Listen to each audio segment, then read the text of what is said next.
When I was a kid, I was like, oh yeah, I can sing that song on the radio, you know, better than a friend could. I've never heard a singer like her before. It's a once-in-a-generation voice.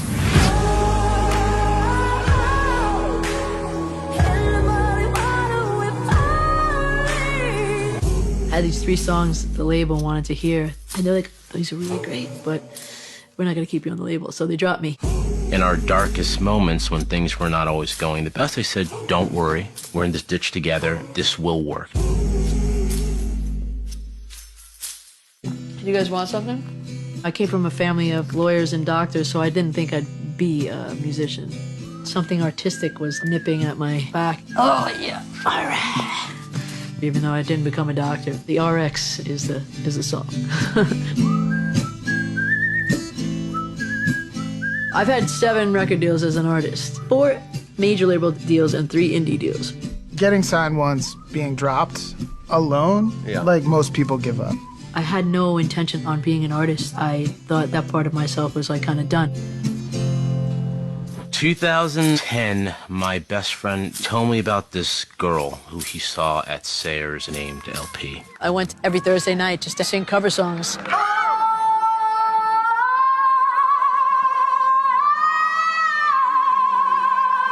I just remember thinking she was not human. She just cut through the room. I mean, it was a buzz every time she just opened her mouth.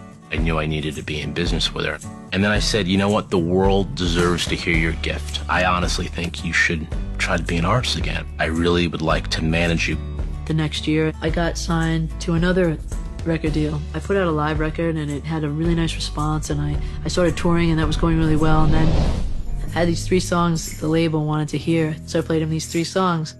One of them is called Lost on You, one of them is called Strange, and one of them is called Muddy Waters. And they're like, these are really great.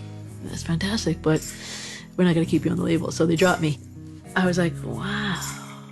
Again. When you put yourself out there and you're rejected, it's a really crushing, especially with something so naked as songwriting. It was a difficult time. I just withdrew a little bit.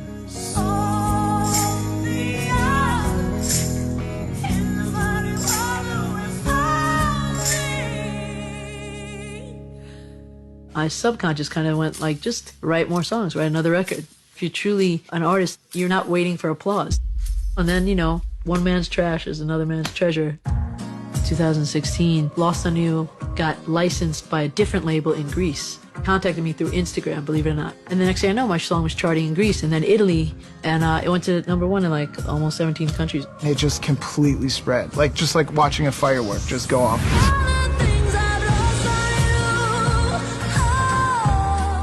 This last year and a half has really showed me what a song can do. Went from an opening band in the US to playing in front of 10,000 people that were just there to see me. I don't stop writing songs, and it just keeps going. I'm just compelled to do it, to forge a connection with people.